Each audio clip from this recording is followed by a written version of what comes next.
Welcome to the Mind Money Spectrum podcast, where your hosts, Aaron Ogti and Trishul Patel, go beyond traditional finance questions to help you explore how to use your money to achieve the freedom you want in life.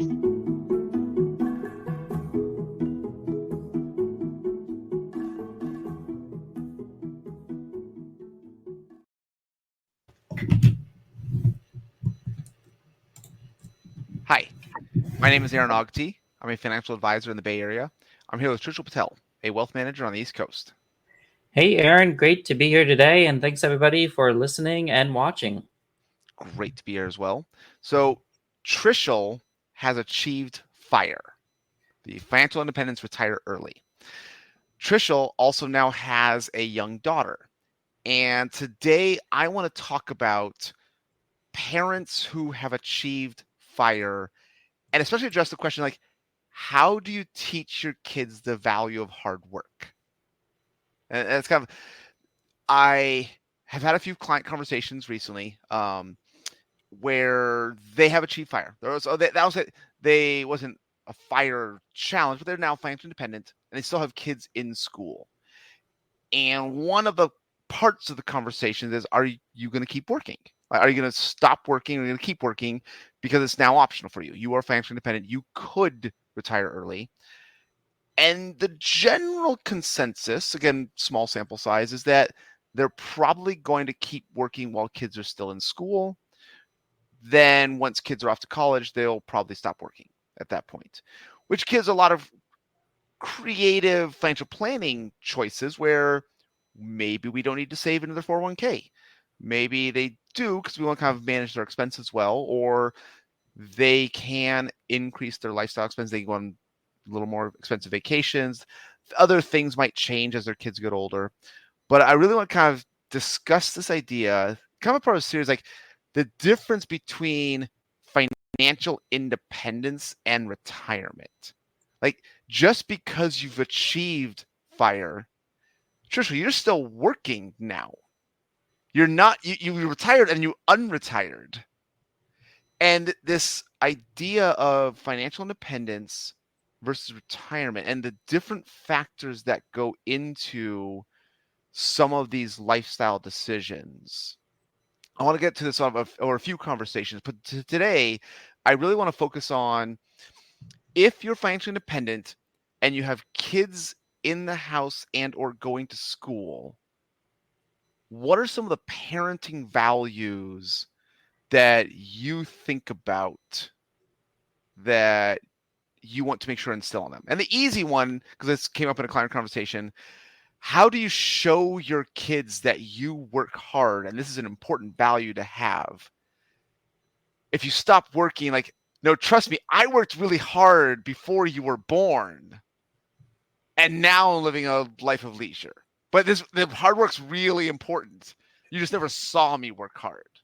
Right. So first I'll kind of ask you, like, have you ever thought about that? That, like, from a parenting perspective, if you stopped working, or how do you think about how you show your kids the value of hard work? That's the first kind of parenting question. Right. Well, I think let's set the stage a little bit in terms of where we are right now. I think, just beginning with FIRE, financial independence, retire early, I like to ask clients or prospects or just individuals who are curious about the topic, what does financial independence mean to you? Because obviously it can mean many different things. There's many different flavors, and there's many different assumptions that may be driving that understanding.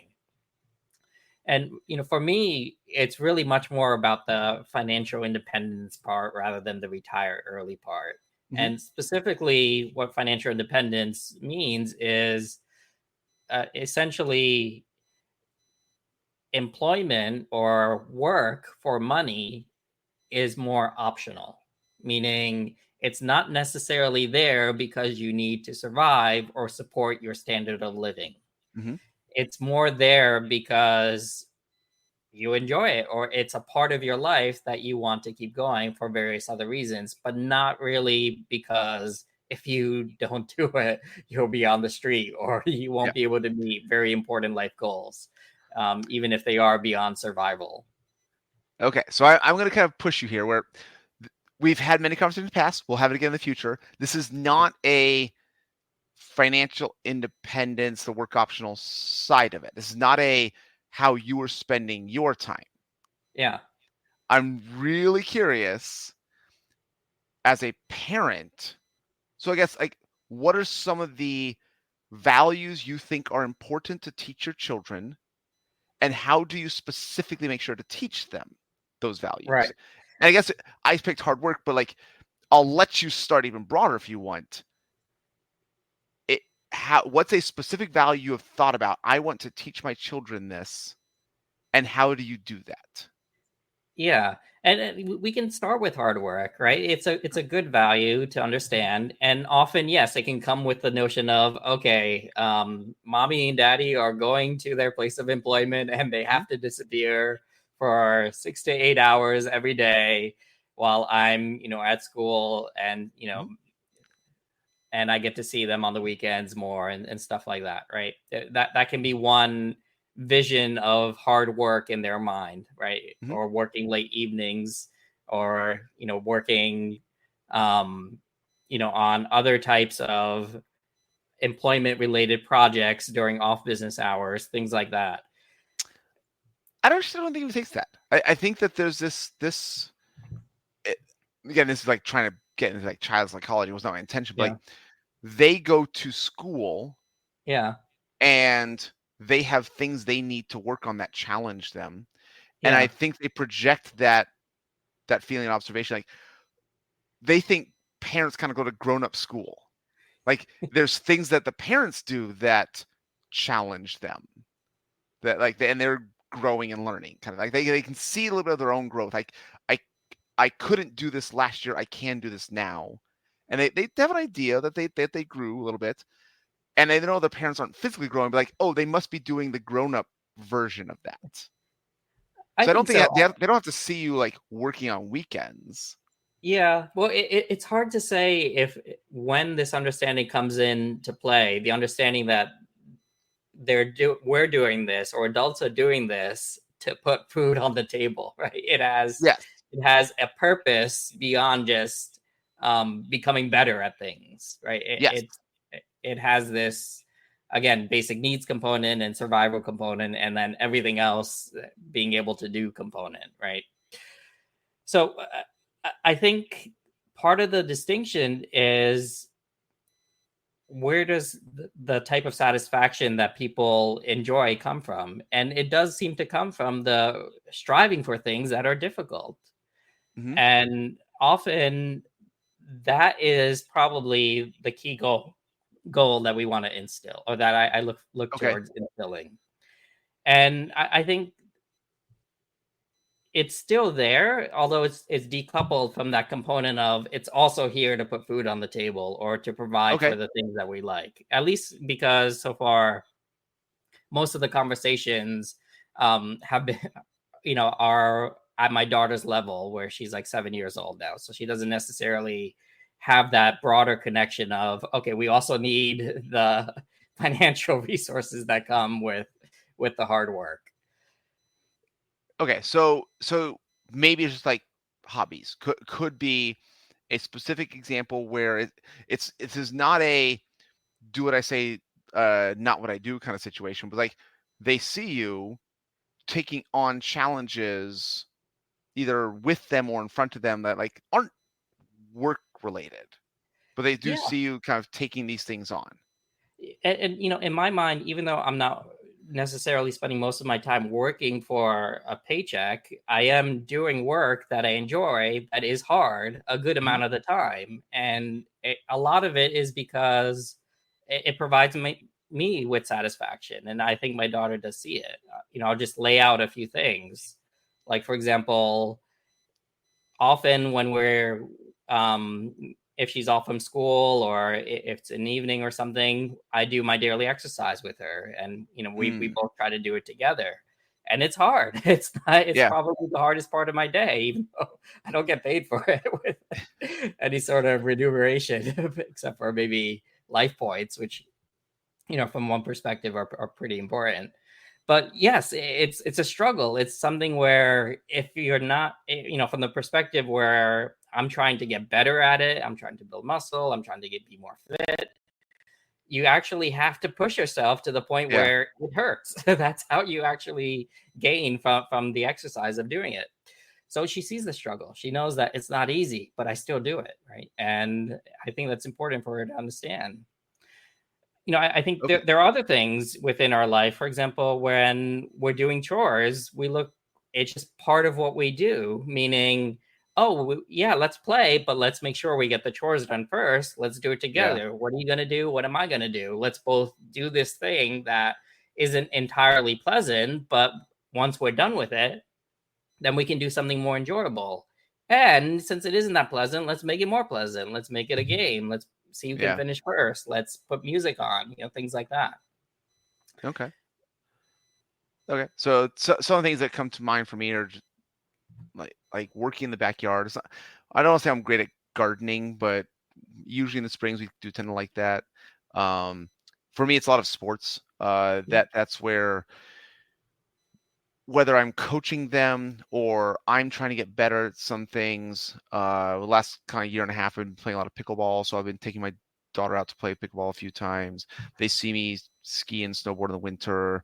They have watched me play softball. So they know that sometimes at their practices that I'm coaching, I will also participate because I'm, again, also trying to get better. Working in the backyard, I'm not good at that at all, but they do see that it does. You have to put in the time. You have to go out and you don't know if something's going to grow. You don't know if this thing's going to work out, and it might take years to find out. But you're still going to try and put in the effort. So I think that putting in the effort with unknown results, I think is one of the kind of the things I think about of, I want to say taking pride, but close to we're taking pride in the effort, in the hard work itself, not only getting happiness or displeasure based on the result. So that the process of results kind of thing. Yeah. And so it does sound like there are very, I don't say easy, but it's very, very achievable to teach that value that's not associated with your career. Yeah. Whether you are working or not. So if you had no job, you had no career, you decided not to build a financial advisory practice, you are playing video games in your fire state, but when your daughter's home, then you make sure to do all the same things.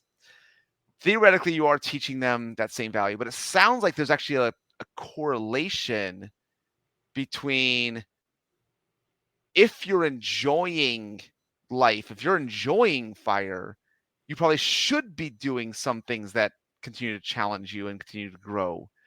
And it's like if you're living life well, you're already displaying that value for your children. But if you're living a sedentary life, you're already not displaying that value of hard work. So it's kind of the things that led you to get to fire, you're going to keep. It'll be different tasks, but still the same values that your children will see as they grow up. I think so. I think there are many things beyond just the employment notion that they can see that from. I mentioned the exercise. I mentioned the chores, but literally it can be with everything. The notion I like to instill in her many times. This kid on a playground when she was oh boy, she probably wasn't even 2 years old, maybe a year and a half old, and she was trying to climb up one of the harder jungle gym type of things, and an elder kid started to help her, and then the elder kid said something interesting. He said, "Practice makes better," right? Okay. And it just kind of occurred to me, wait, isn't the saying practice makes perfect, right? And And then it just something clicked. I'm like, wait, but this kid's right, right? The goal Yeah. isn't to reach this ultimate notion of perfection and then you don't have to do anything anymore, right? Yeah. Everything's all great and rosy and dandy, and you've attained enlightenment and the world peace and all that. No, the goal is to just constantly try to figure out what can you do better and how can you iterate and make a small adjustment to be better the next time.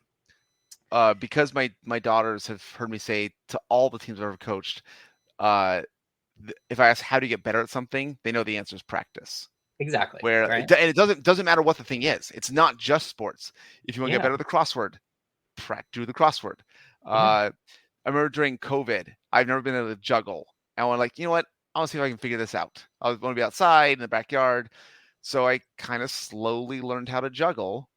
And I can juggle okay now. Not good by any means, but they saw me be bad to, Right.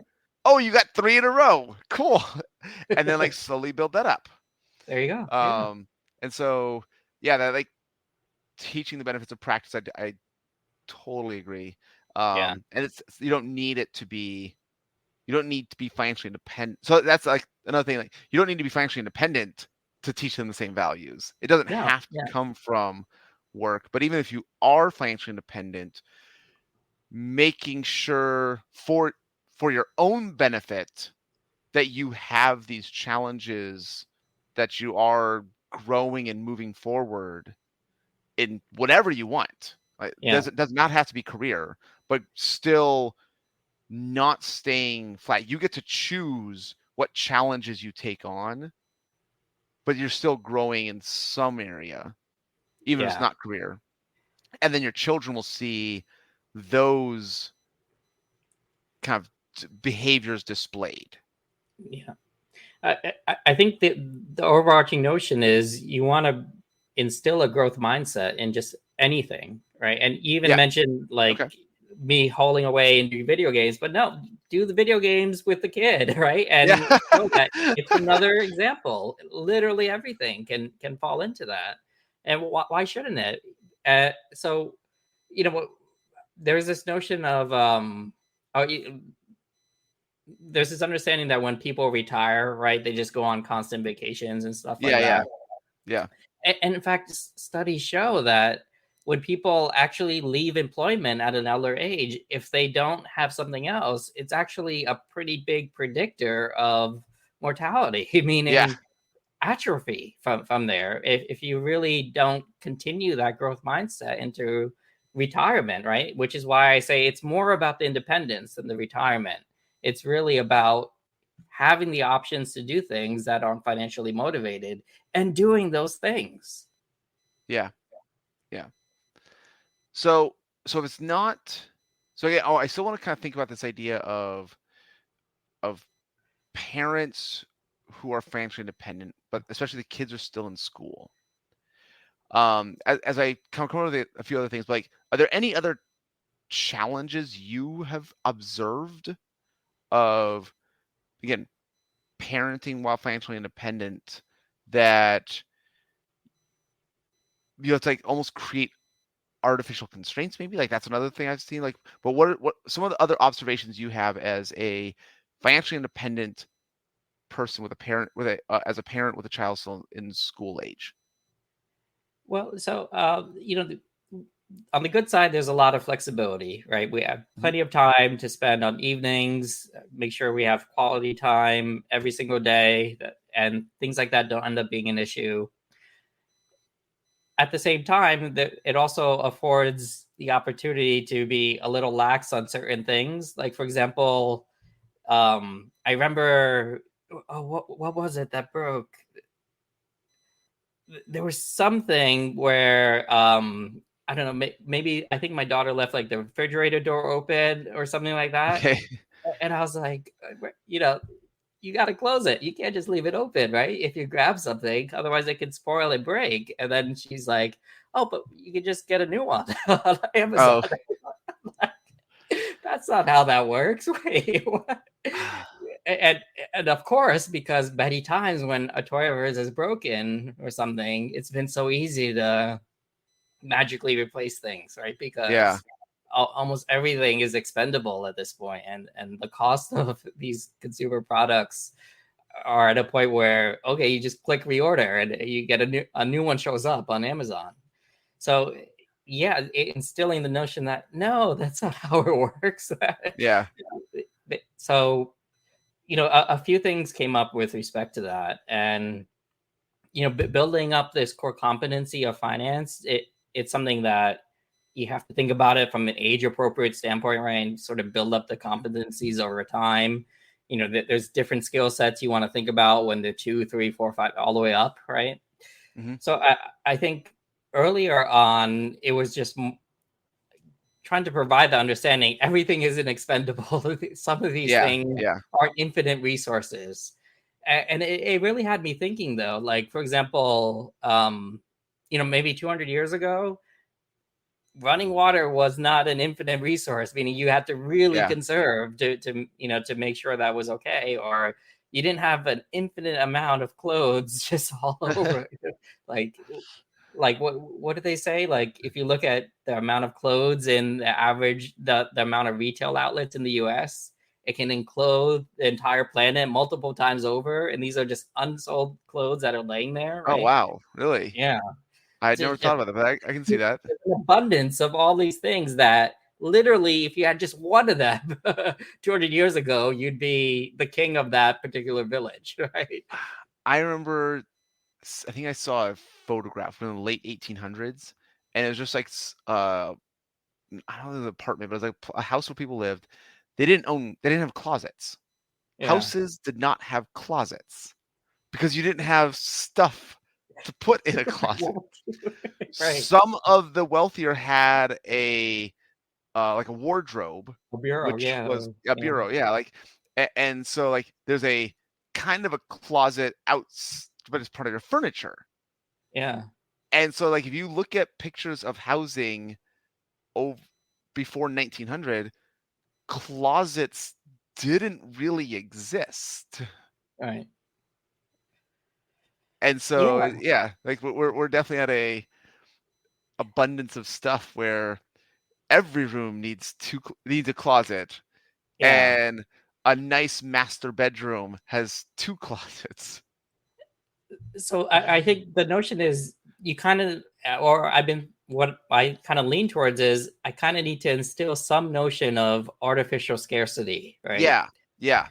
Because it can't just be an understanding that everything is expendable and there's an infinite amount of resources and things like that. I remember one of the earlier videos I showed her is, here's what happens to your garbage, right? You can find kid videos about basically anything, but when you throw that away, here's where it's going, right? And if it's not handled properly, it can lead to pollution and things like that. So, building up that understanding of some things are finite, some things, are scarce. Okay. I'm going to get to again, this is a great parenting conversation because I have a hard question in a second. First, like, I have intentionally taught my kids, like, when you fall down, you got to get back up again. Yeah. And like literally when they were on their bike and they fell down, I would not help them get up. Mm-hmm. As like, you've got to like figure out how to, cause I can tell there's nothing broken. I can tell, like, I'm going to make sure.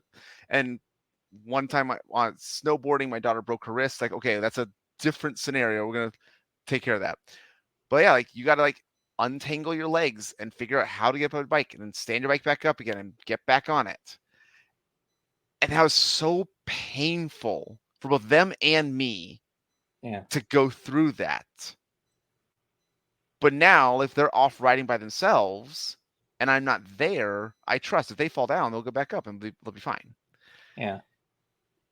I think that artificial scarcity, like, the way to really teach the lesson is when one of those favorite toys breaks. Yeah. You don't fix it or replace it. Yeah. And that is so hard, both as a parent and to them. But like that's almost like I feel like almost like problem society. But like, I have seen too many parents like, oh no, I can fix that problem. Yeah. And you're not teaching the lesson, because now Yeah. everything is fixable or replaceable. And Yeah. there have been It, times where if it's a stuffed animal, I will sew it back together if I can. Mhm. But other times, like, no, that blanket is too shredded. It's just it's threadbare. Like, it's the definition of threadbare. Yeah. Right. There's not enough like material for me to sew one side to the other. Yeah. And that's hard. That is, I think that's like, it's probably coming back to like those lessons of like, which would you rather do, the hardest workout you've ever done, or tell your daughter she has to throw away her favorite toy because it's irreplaceable.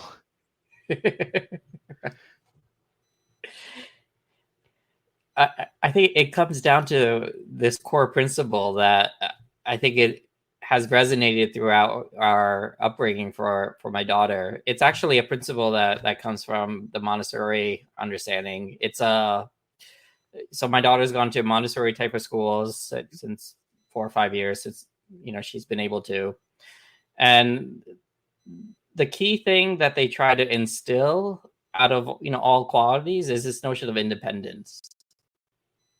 The idea that what we really want for our kids is for them to be functioning adults, right? We want them to be able to go out in the world and be able to deal and to figure out what's best for themselves without needing a constant input and guide, right?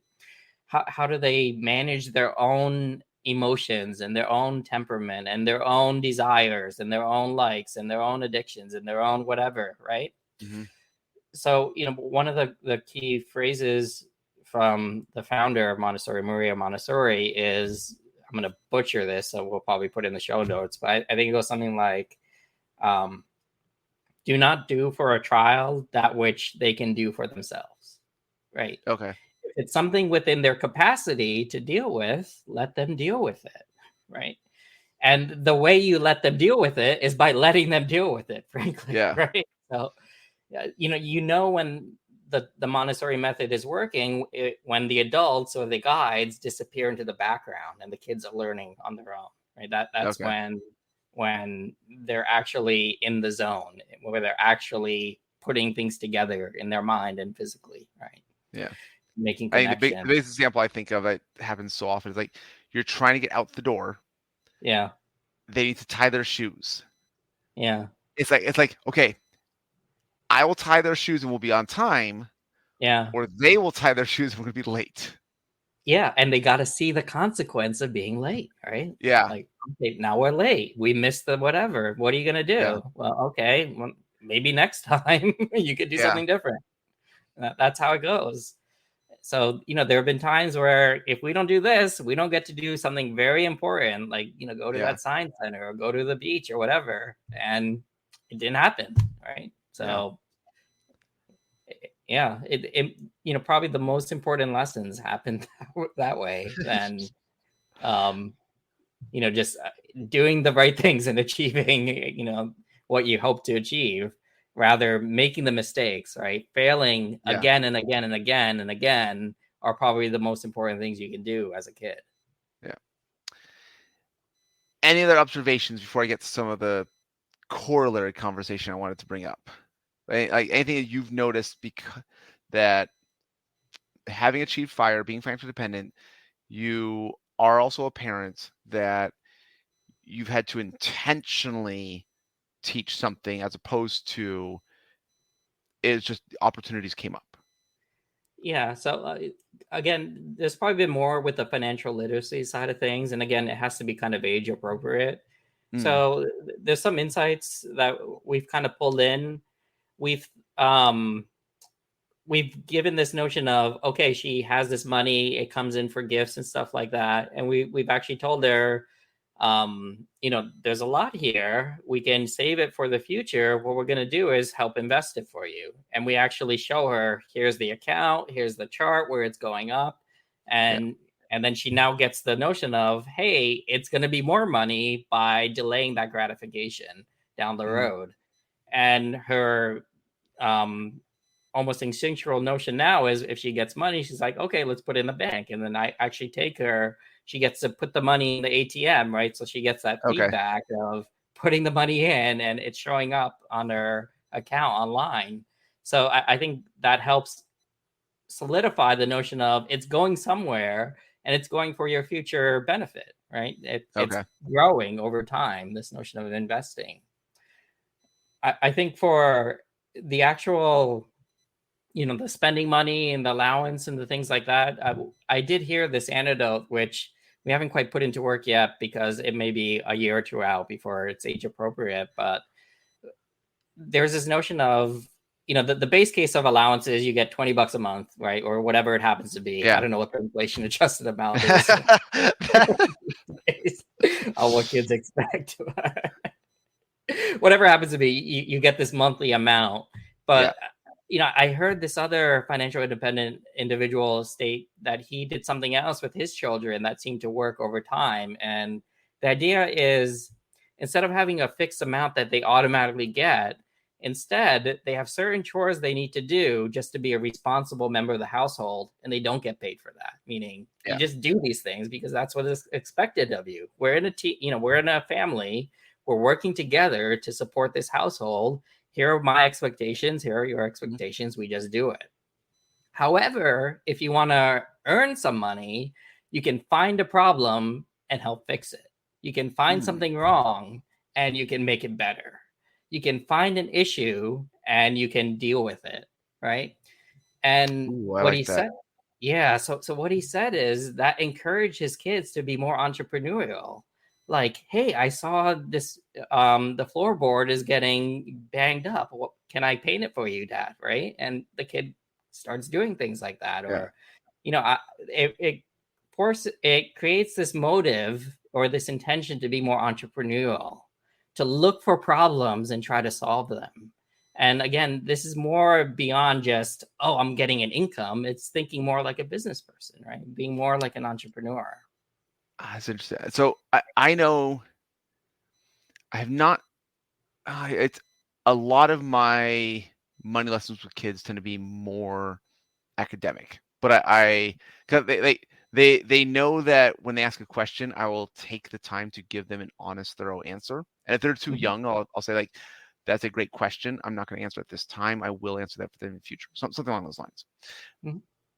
I have told them things like, we're going to go to food trucks tonight. And food trucks in the Bay Area can get kind of expensive. My oldest two have an Apple Watch that they can use to pay. But I don't want them to have to use their money to buy food. Like, I'm their parent. Like, I will provide the food, so I will transfer the money to them so that they can pay for it themselves. But allows us, I can go to one food truck and they can go to their own food truck. They can make their own decisions and the capacity to pay. There have also been times where they want like a new sports equipment kind of thing, a new softball bat, or one of my daughters wanted a catcher's mitt. It's like, okay, I'm not opposed to buying you a new glove or a new mitt or bat, but you need to convince me that you're actually going to get the use out of it. You're going to put the work in to make this thing worth the cost, kind of thing. And I think that's one of the big things that has come up a lot is sometimes like they could use a new thing, but I don't trust their effort level in that particular thing. So no, you're going to stick with the old cheap bad one. And like we're going to go until literally it falls apart. But if there's something that they are putting in the effort to get better at, then I don't mind spending the money on a new softball bat. Like that's an example of like conversations I've had about the restraint isn't the cost of the item. The restraint is they have to convince me that they're actually putting in the effort. I think that having those accountability frameworks, right? Empowers them, in the longer term. I think an analogous example is I bring my daughter grocery shopping, right? And lately she's come up with the notion of, she can pick out things she wants. And I might say yes if it looks healthy and stuff like that. And to her surprise, I said yes to the shredded wheat, which was coated with strawberry frosting. Yeah. And I said yes because I know it doesn't taste as good as she thinks it does, but it does have strawberry frosting, which is why she, picked it. But I said, just like other things, if you get it, you got to finish it. Meaning, we're not getting something else. Okay. Until it's done, right? So she got it. She took one bite. She's like, no, not for me. I'm like, well, what are you gonna do now? Like, we have this whole box. She's like, okay, well, I'll just have one every time we have cereal, and then we'll work through I actually love frosted shredded wheat. So I feel like it's not a lesson of not necessarily like she has to finish, but like there's a lesson in taste somewhere in there. It's like okay. I think this I don't want to question it, but like, are you teaching her not to try new things? Well, so two things. We know kind of with taste, and you may have even heard this or experienced this with your kid. Often what they say with a new flavor is they have to taste it 10 times before it becomes something that they might like. And that's usually because no matter what it is, unless it's very sweet, and then it's a little too easy to adapt to it. But for most things, if it's a different flavor, whatever it happens to be, the brain just says no immediately that first time.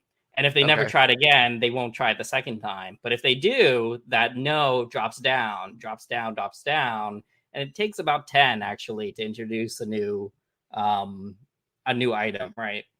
Because my older daughter, she does a great job of trying new foods. Yeah. The younger two are frustrating to try to find restaurants especially when we travel. So I don't know if this will work, but a little life hack that I did for this 10-time notion is wait till they're really, really hungry and then try that one item, right? And if you do that 10 separate times, you'll usually get adoption, unless it's something they just don't like, right? But we've seemed to have success with that with her, although she hasn't really been a particularly picky eater, in general. Maybe because of that, or maybe just because of other reasons. But to your point, it's not a concern, so that's why this is one area where we've been able to push her on and still get her to commit. But and at the end of the day, the back and forth is okay. So I ask her, what's the compromise here? That's going to take forever. She's like, okay, I'll do 1 this time, 2 the next time, 3 the next time, and I'll go up from there. I'm like, okay. That at least gets us, somewhere sensible, over the course of the next 6 months. So, it was a back and forth, but it was something where she still had to be accountable to that decision that she made. And then also in the intervening time, she wasn't allowed to pick another cereal, right? Until that one was finished.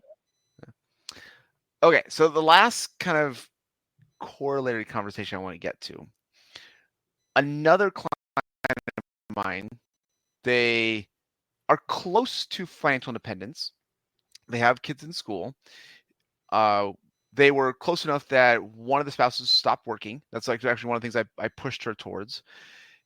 And the other one, we've had these conversations. I may kind of mention a little bit at the top, but if he's likely working until the kids are out of school, we can start to plan in. He actually doesn't need to be financially independent to do all these things. Mm-hmm. So the kids are now at an age where they can travel internationally a little bit easier.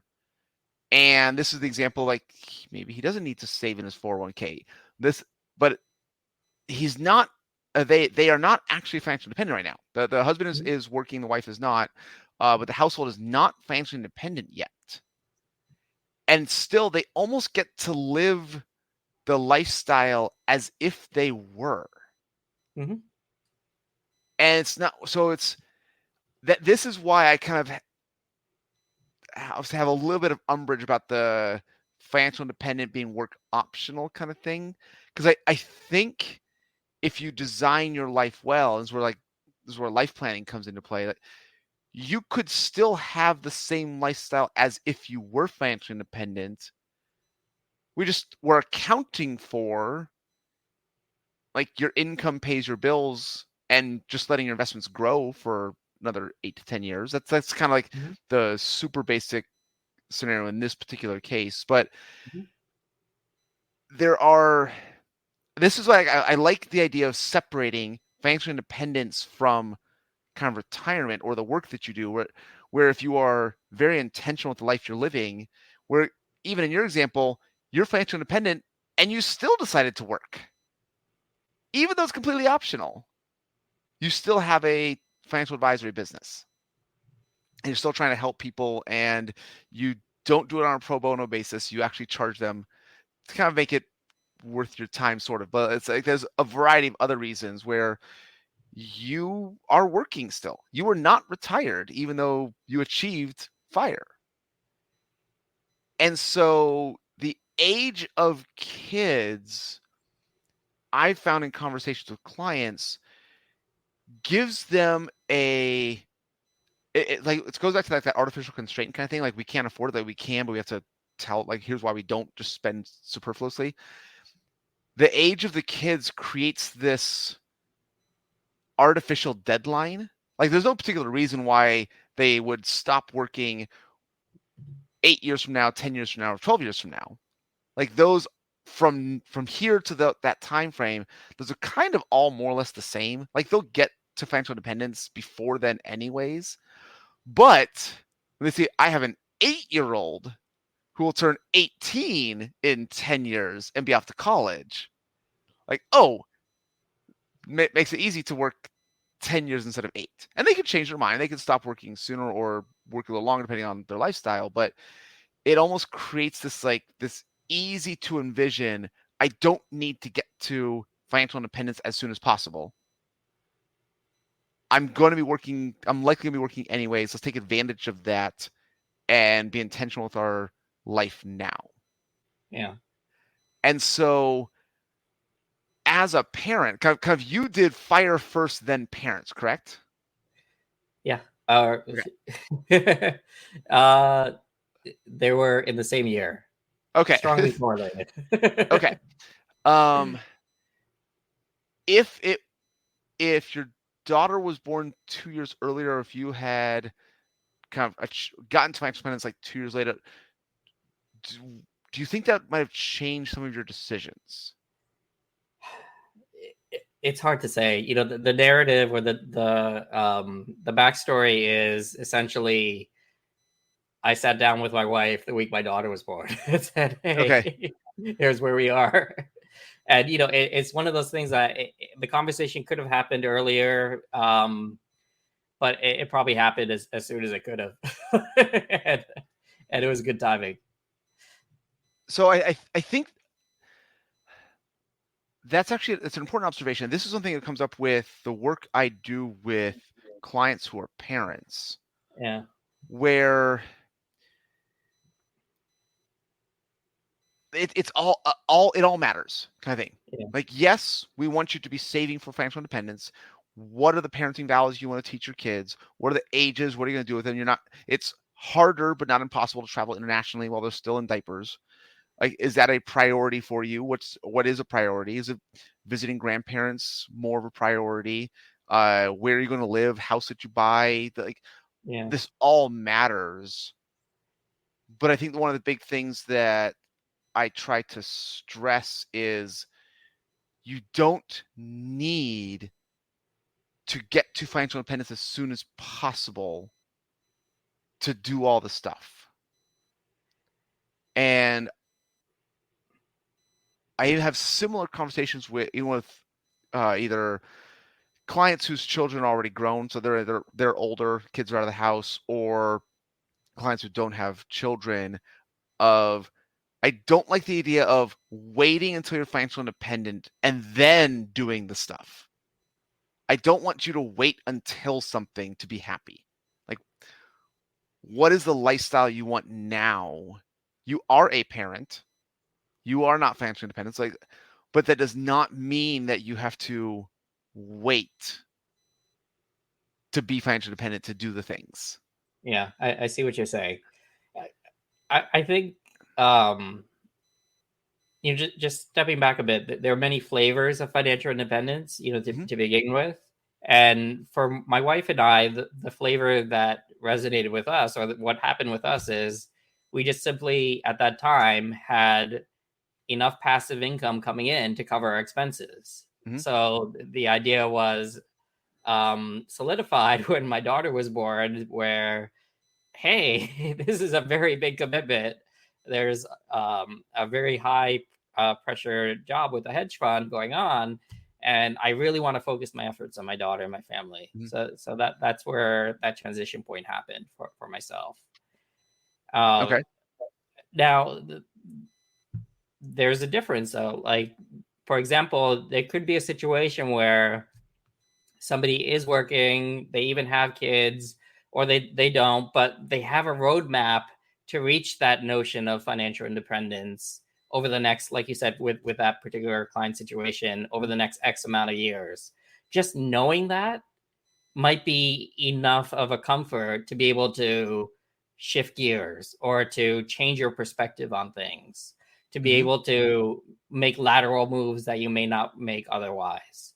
So for some people, they want that understanding to have already occurred, meaning I already have enough now, and now I feel confident to take that leap.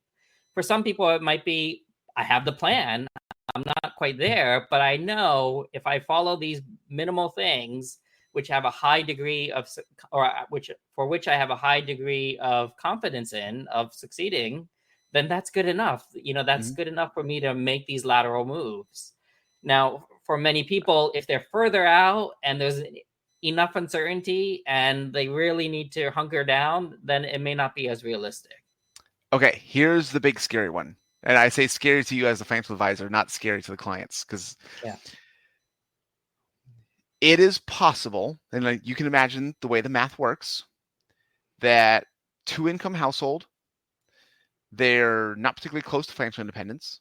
They have been saving, but they go down to one income to have one stay-at-home parent, and part of their financial plan is when kids are out of the house, the other spouse needs to go back to work, and then they need to kind of save in the future. Right. There are a lot of risks involved with that.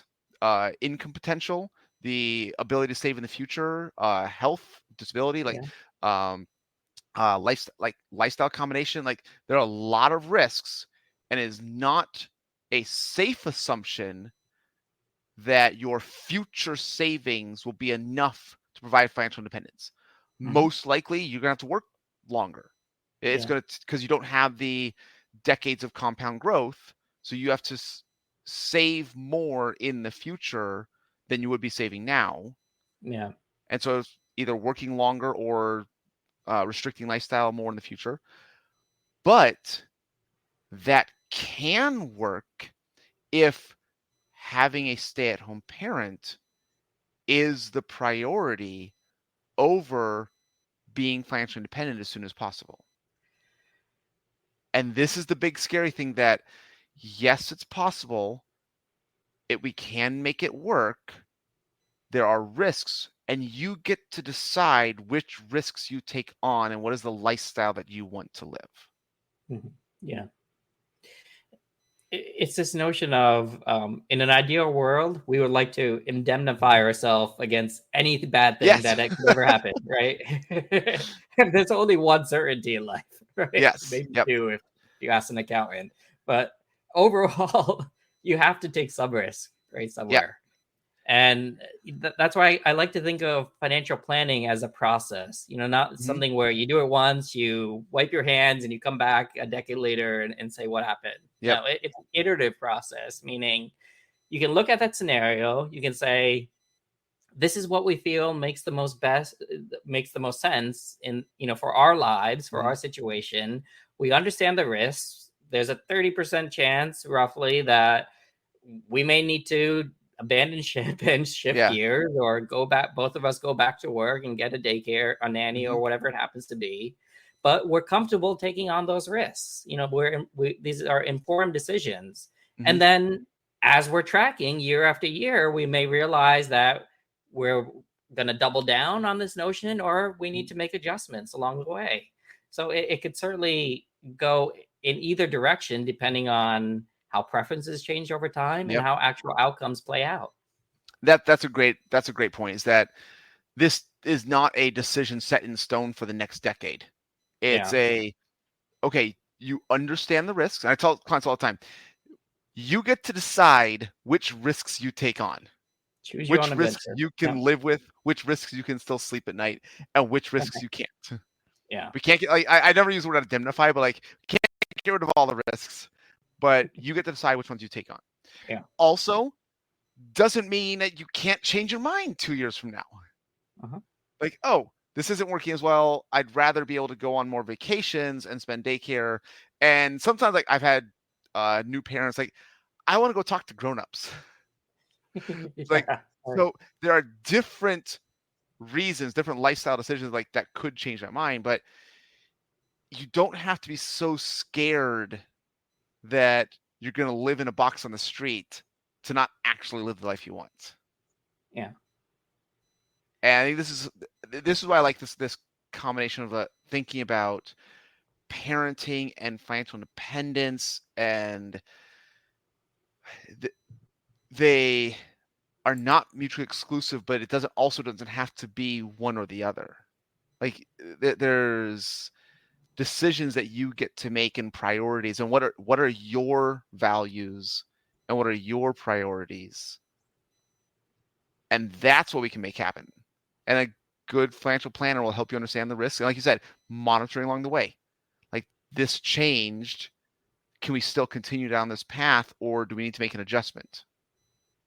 That's a great, that iterative process. I like that. That was a really good example of working with a financial planner, taking on these really big risks. Right. Good stuff, Aaron. Those are good. Maybe next time I'll ask you what big risks you are taking on. Sure. So, but yeah, this is a good one. I want to keep talking about this idea, this like difference between financial independence and classic old-fashioned retirement. Yeah. It's the title of our podcast. It's a spectrum, right? Yeah. Yes. There we go. Yes. There you go. Yep. Exactly. Financial independence is just one, little narrow slit on that whole spectrum of possibilities. So, yeah. I like that. Right. Okay. Well, it's a good conversation. We'll do it again next time.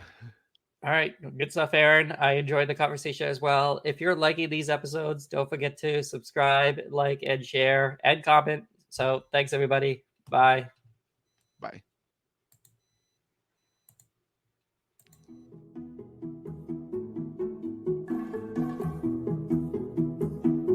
We appreciate you joining us today for this episode of the Mind Money Spectrum podcast. Be sure to visit mindmoneyspectrum.com to access the entire library of episodes. Remember, it's not black and white, but the wide spectrum of gray area where you get to pursue the freedoms you want in life. Opinions voiced in this material are for general information only and are not intended to provide specific advice or recommendations for any individual.